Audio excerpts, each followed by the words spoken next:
Dans le cadre de la quinzaine de l'environnement, le vétérinaire fera un rappel sur les dangers des sachets plastiques sur notre cheptel, un fléau inquiétant dans notre pays. Les dates des examens de fin d'année sont connues et les élèves font des cours de rattrapage pour se préparer avant le jour J. Vous aurez les détails à travers ce reportage réalisé par Ali Koulibaly. 2 militaires congolais ont été tués ce lundi et 5 autres blessés dans une attaque du mouvement M23.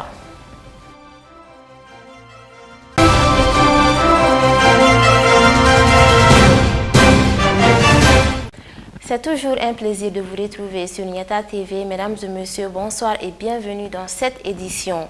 L'école de la République à Bagadadji a reçu ce mardi 7 juin 2022 la visite du président de la transition, son Excellence le colonel Assimi Goïta, chef de l'État, dans le cadre de l'inauguration du 200e forage des œuvres sociales et la remise solennelle de matériel roulant.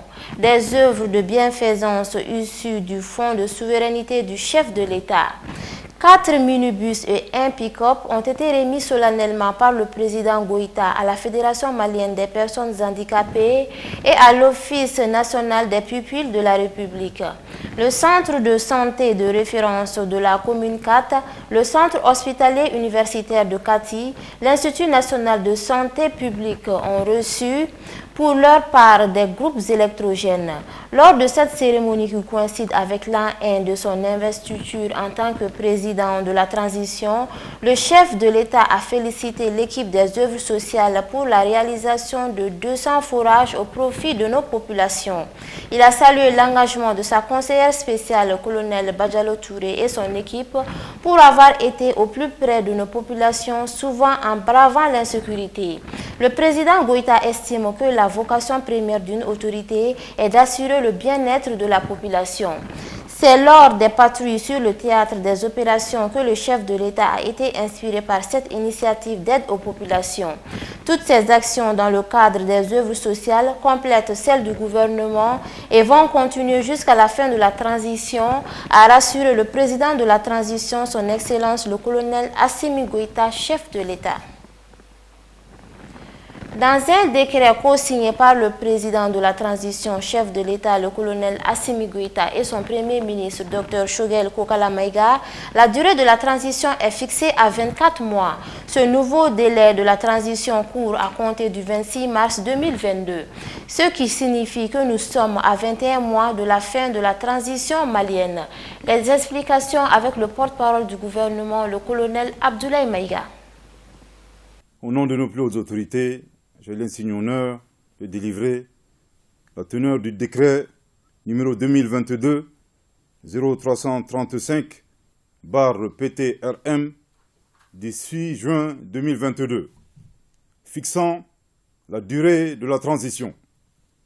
Le président de la transition, chef de l'État, vu la Constitution, vu la charte de la transition, vu la loi numéro 2022-001 du 25 février 2022 portant révision de la charte de la transition, vu le décret numéro 2021-0361/PTRM du 7 juin 2021 portant nomination du Premier ministre, décrète, article 1er. La durée de la transition est fixée à 24 mois pour compter du 26 mars 2022, conformément à l'article 22 de la loi numéro 2022-001 du 25 février 2022 portant révision de la charte de la transition. Article 2. Le présent décret sera enregistré et publié au journal officiel. Bamako, le 6 juin 2022, décret signé par le président de la transition, chef de l'État, son Excellence le colonel Assimi Goïta, et par le chef du gouvernement, Premier ministre, le docteur Shogel Kokala Maïga. Fin de citation. Merci infiniment de votre aisement de l'attention. Alors, Monsieur le ministre, quelles sont les implications de ce décret? Merci infiniment. Je voudrais d'abord indiquer que ce décret a deux grandes significations. D'abord une signification juridique et une signification politique. Sur le plan juridique, je voudrais ici rappeler que la transition dans notre pays a débuté le 25 septembre 2020, pour une période de 18 mois. Donc, cette période s'est achevée le 25 mars 2022. Par conséquent, l'adoption de ce décret fixant la transition pour 24 mois, de manière rétroactive, qui commence donc le 26 mars 2022, a tout son sens. Cela relève tout naturellement de la rigueur juridique, proroge donc la transition, il ne s'agit pas d'une nouvelle transition, il s'agit d'une prorogation de la transition, et surtout évite le vide. Un autre élément, en tout cas sur le plan juridique, il est important de préciser que cette prorogation implicite de la transition est prévue dans la charte révisée. Sur le plan politique, je voudrais ici rappeler que la mention aux recommandations des Assises nationales de la refondation a tout son sens. Il vous souviendra que les délégués qui ont pris part à ces Assises nationales de la transition ont fixé, bien entendu, une période de plancher de 6 mois pour la transition, une période de plafond de 5 ans. En adoptant le décret, le chef de l'État, président de la transition, son Excellence le colonel Assimi Goïta, prouve à suffisance sa ferme volonté de défendre les intérêts supérieurs du peuple malien, c'est-à-dire de mener un certain nombre de réformes politiques et institutionnelles avant l'organisation des élections. Alors, un autre message, bien entendu, sur le plan politique, je pense qu'ici il s'agit très clairement d'une réponse, vous savez, aux personnes qui accusent injustement les autorités de la transition de vouloir s'éterniser au pouvoir. Connaissez-vous des pouvoirs qui souhaitent s'éterniser et qui décident en toute indépendance, en toute liberté, de fixer le début d'une transition antérieurement à la date d'adoption du décret? Personnellement, je n'en connais pas. Je pense que s'il y avait des manœuvres politiciennes, il aurait été plus logique et plus cohérent de fixer les 24 mois à partir du 6 juin 2022, ce qui n'est pas, évidemment, le cas. Sur tout un autre plan, dans le cadre des activités de la 23e édition de la quinzaine de l'environnement, la Direction nationale des eaux et forêts a organisé une conférence de presse dans la salle de réunion de l'Agence de l'environnement et du développement durable. L'objectif était de faire la présentation de 3 documents, à savoir l'arrêté sur l'élaboration des plans d'aménagement et de gestion des forêts classées et des massifs forestiers, entre autres. Reportage Aissata Touré. Selon la directrice nationale des eaux et forêts, l'objectif est d'informer et de sensibiliser les uns et les autres sur les arrêtés suivants. Le premier document, c'est l'arrêté portant modèle de plan d'aménagement. Dans le texte, il est dit qu'on doit élaborer les plans d'aménagement et toute exploitation doit être conditionnée à l'élaboration d'un plan d'aménagement. Donc nous disposons de l'arrêté portant modèle de plan d'aménagement depuis février 2021. Nous avons estimé que nous n'avons pas suffisamment communiqué autour de cet arrêté et que l'opportunité était offerte dans le cadre de la quinzaine de l'environnement de communiquer sur ça. Ça, c'est le premier document. Le deuxième document, c'est aussi un arrêté, mais cette fois-ci, c'est un arrêté interministériel fixant les conditions, les modalités d'exportation et de réexportation du bois transformé. On avait aussi des documents à la matière, mais les textes après ont évolué et les textes ont demandé à ce qu'on transforme le bois avant de l'exporter. Et dans ce cadre-là, l'État a pris un arrêté interministériel. C'était aussi en février 2021 et nous avons estimé qu'on devrait communiquer aussi sur ça. Surtout que l'exportation concerne des partenaires et c'est bon que ces partenaires soient au courant du contenu de cet arrêté. Et en dernier ressort, nous avons estimé qu'on devrait communiquer sur les faits. Nous savons que les faits constituent des outils de gestion Dans certains cas, ça peut être des problèmes, ça nous pose des problèmes parce que ça brûle non seulement les massifs, ça brûle les animaux, ça brûle tout sur son passage. Nous avons estimé de donner la situation des feux de brousse pendant le dernier trimestre 2021 et le premier trimestre 2022. Quelles sont les attentes après ces différentes présentations? Les attentes, c'est que tous nos interlocuteurs, nos acteurs soient au courant du contenu de ces documents pour qu'ils puissent les respecter. Parce que quand un texte est pris, il est pris pour être respecté. Pour être respecté aussi, il va falloir que les intéressés soient au courant, tout le monde soit au courant du contenu. Donc l'objectif pour nous, c'est vraiment que nos acteurs et partenaires soient mieux informés du contenu de ces textes et qu'ils les respectent. Selon un communiqué publié le dimanche 5 juin par la plateforme des mouvements du 14 juin 2014, les localités d'Ander Boukane et de Tajalat, situées près de la frontière nigérienne, viennent d'être libérées de l'emprise des groupes terroristes armés par les forces armées maliennes.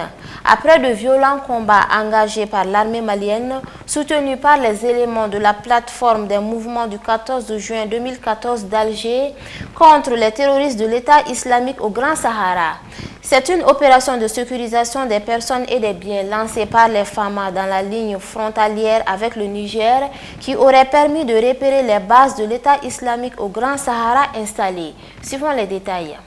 Selon un communiqué publié le dimanche 5 juin par la plateforme des mouvements du 14 juin 2014, c'est une opération de sécurisation des personnes et des biens lancée par les FAMA dans la ligne frontalière avec le Niger qui a permis de repérer les bases de l'État islamique au Grand Sahara installées. Le communiqué poursuit qu'une base de l'État islamique au Grand Sahara, abritant plusieurs centaines de terroristes, a été identifiée à Talgachert, à 4 km de Tajalat et 30 km d'Andera Boukane vers la frontière avec le Niger. La preuve de la présence des groupes terroristes a permis d'engager de violents combats dans cette localité qui, selon les mouvements de la plateforme, ont duré plus de 3 heures de temps. Même si l'armée malienne n'a pas encore donné un bilan, ce mouvement signataire de l'accord d'Alger annonce plusieurs dizaines de morts, du matériel roulant calciné et la base complètement détruite du côté du groupe État islamique dans le Sahara. D'autres sources proches du dossier donnent plus de précisions sur le bilan des affrontements. 40 morts, 36 blessés, 4 pick-up de marque Toyota, 20 motos détruites et 12 prisonniers de l'État islamique au Grand Sahara. Le cas est sous contrôle selon une source. La plateforme indique que les loyalistes auraient enregistré des disparus, des cas de véhicules calcinés et des blessés évacués sous escorte à Ménaka. Les combats dans cette zone sont conduits par les troupes du général Gamou et les succès de son unité, soutenus par l'aviation malienne, bénéficient déjà des soutiens politiques à Bamako. La plateforme assure dans son communiqué que cette opération mobile de sécurisation des personnes et des biens continuera jusqu'à la destruction totale de toutes les bases des malfrats affiliés à l'État islamique au Grand Sahara dans les régions de Ménaka et de Gao. Dans le cadre de la quinzaine de l'environnement, nous nous sommes intéressés à un sujet qui est les dangers des sachets plastiques dans notre pays. En effet, les sachets plastiques nuisent gravement à la santé des cheptels dans notre pays. Raison pour laquelle nous avons tendu notre micro au vétérinaire Dr Lassana Koulibaly qui nous donnera les détails dans ce reportage. Le phénomène des sachets plastiques est devenu un fléau mondial dont les animaux ne sont pas épargnés. Les sachets plastiques nuisent gravement à la santé du bétail dans notre pays. En effet, les bovins qui consomment des sachets plastiques développent de nombreuses pathologies. Manger des sachets plastiques sur les animaux, ça provoque plusieurs problèmes. Et nous, au niveau des traitements, nous avons d'énormes problèmes du point de vue santé. Alors, ça provoque premièrement la réduction même de la production laitière. Ça provoque la réduction de la natalité même, la reproduction. Et ça les empêche troisièmement, de pouvoir ruminer et ça les tue. C'est parce que c'est des matières qui ne sont pas digérées. Donc les sachets plastiques, ça provoque d'énormes problèmes aux vétérinaires. Parce que l'animal maigrit de jour en jour et il a des problèmes de rumination. Parce que surtout la vache, les moutons, et ils ruminent. Donc il y a une diminution de la rumination et l'animal baisse de régime, il baisse de poids. Donc on le traite, ça ne suffit pas, les traitements échouent. Donc il faut voir, surtout quand les animaux pâturent sur des tas d'ordures. Parce que la périphérie ou bien à l'intérieur de Bamako, il y a des tas d'ordures que les animaux vont manger dessus, ils ne mangent que des plastiques. La palpation et une échographie sont les moyens nécessaires pour confirmer la présence de sachets plastiques dans le ventre de l'animal et le seul moyen de le sauver est une intervention chirurgicale. Un animal, pour savoir qu'il a consommé les plastiques, pour les observateurs avertis, donc on peut le savoir par la palpation de l'abdomen. Mais maintenant, il faut faire l'échographie, c'est possible. On peut faire l'échographie de l'abdomen pour savoir qu'il y a des corps étrangers à l'intérieur. Bon, la durée de vie d'un animal qui a mangé les plastiques, bon, ça dépend. Ça dépend de la quantité que l'animal ingère. Mais maintenant, quand il y a des vaches qui peuvent manger jusqu'à 10 jusqu'à 20 kilos, quand on les abat, on trouve dedans. Maintenant, ça va de 3 à 4 ans, ils vont mourir. D'autres peuvent dépasser ça, mais franchement, quand ils mangent trop, ils ne peuvent pas survivre longtemps. Donc la seule solution, et ça c'est faire l'opération qu'on appelle la gastrotomie, pour enlever ça. Maintenant, avec la prolifération de ces sachets plastiques-là dans l'environnement, les animaux mangent. S'ils mangent, quand tu l'opères, 6 mois ou bien 1 an après, ils mangent encore, et ils vont être opérés une deuxième fois ou troisième fois, c'est pas la peine. Voilà, donc c'est un véritable problème, un fléau qu'il faut prendre des dispositions. Changer de comportement et interdire l'utilisation des sachets plastiques dans notre pays, tel est l'appel lancé. La véritable solution pour ces dangers de ces plastiques-là, pour moi, c'est l'homme, parce que l'homme est au début et à la fin de tout. Donc, l'homme, nous devons changer vraiment de comportement.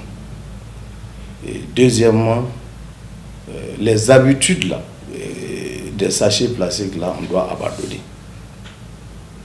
Ou soit, parce que c'est devenu maintenant un mal nécessaire. Alors qu'il faut trouver une alternative pour pouvoir abandonner ces plastiques là, parce que ça devient un danger. Non seulement pour les animaux, pour la nature et même pour l'agriculture, à tous les niveaux. En matière d'assainissement, vraiment, ces déchets plastiques-là causent énormément de problèmes.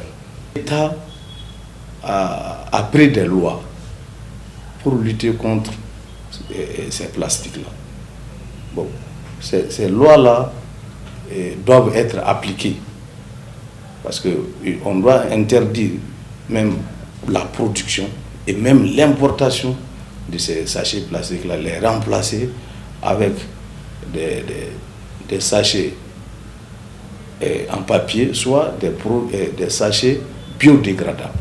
Ces dernières années, le cheptel est décimé par ce fléau dans notre pays, face auquel les services vétérinaires sont complètement démunis. Se passer de l'usage des sachets plastiques, c'est sauver l'environnement et préserver la vie des animaux.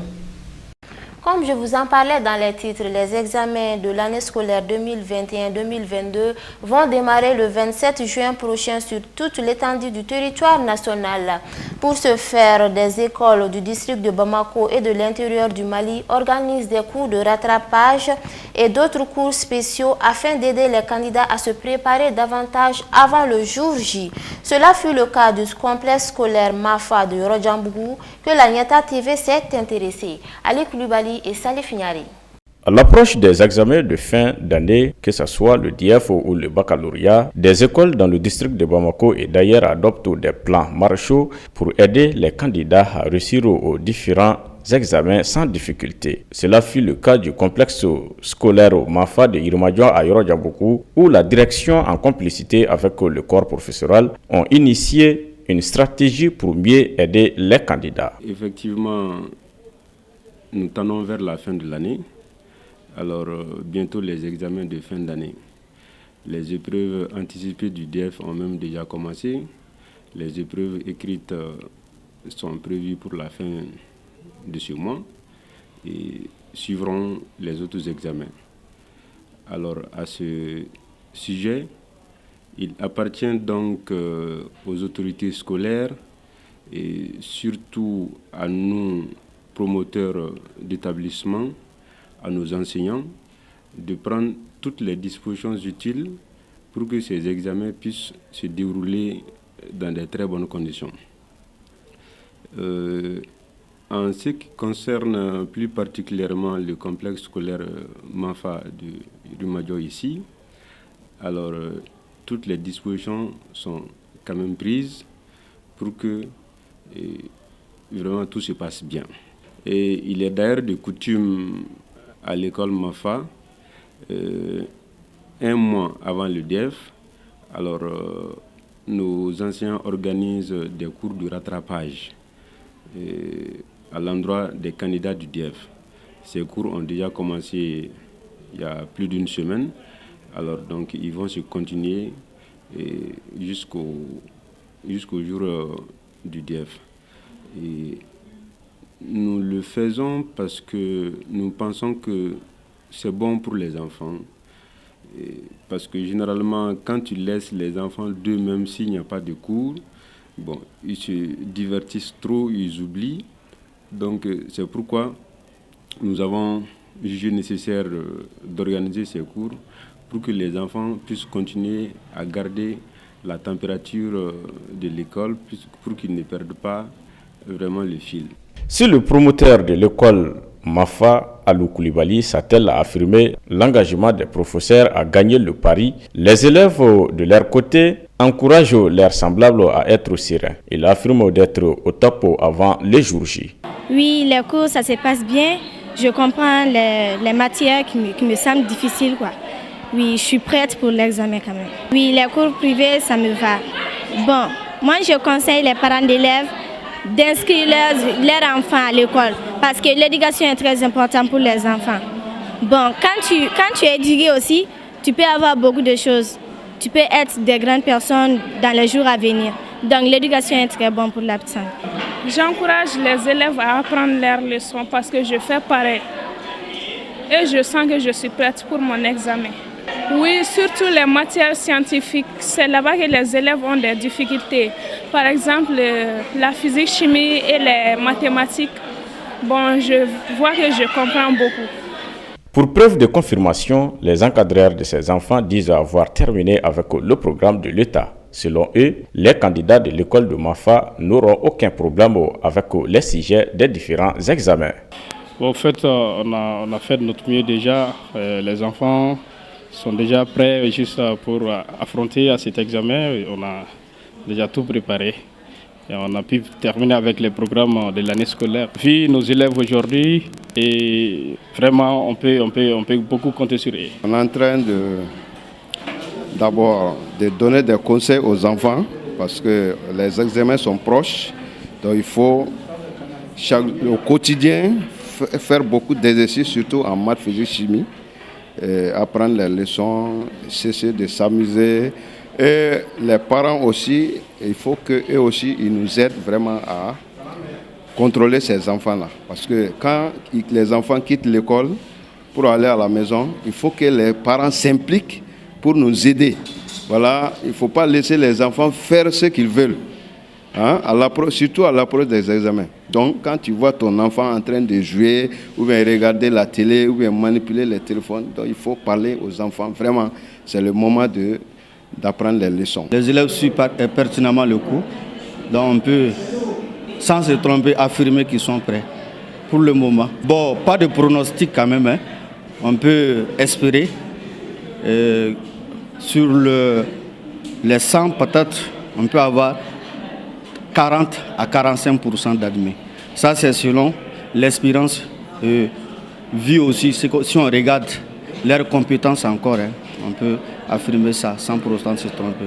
Plus de 400 élèves vont examiner au compte de l'école Mafa. Les responsables ont l'assurance que la majorité seront admis. Bon, cette année, nous avons 120 candidats. En tout cas, le niveau des élèves est vraiment acceptable parce que c'est des élèves qui ont été bien formés par nous-mêmes, par nos soins. Alors, nous avons presque fini le programme. Il y a des cours de rattrapage, même les cours nocturnes ici. Alors, nous avons une équipe très dynamique. Alors, depuis le 30 mai, ils ont commencé les cours du soir. Alors ça permet de rehausser le niveau des enfants. Actuellement, je crois qu'il y a moins de soucis. Cette année, nous allons présenter à peu près 200 candidats. 200 candidats répartis entre la TLL, la TSIPO, la terminale sciences expérimentales, la TSI et la TSS. Donc toutes les séries sont représentées ici.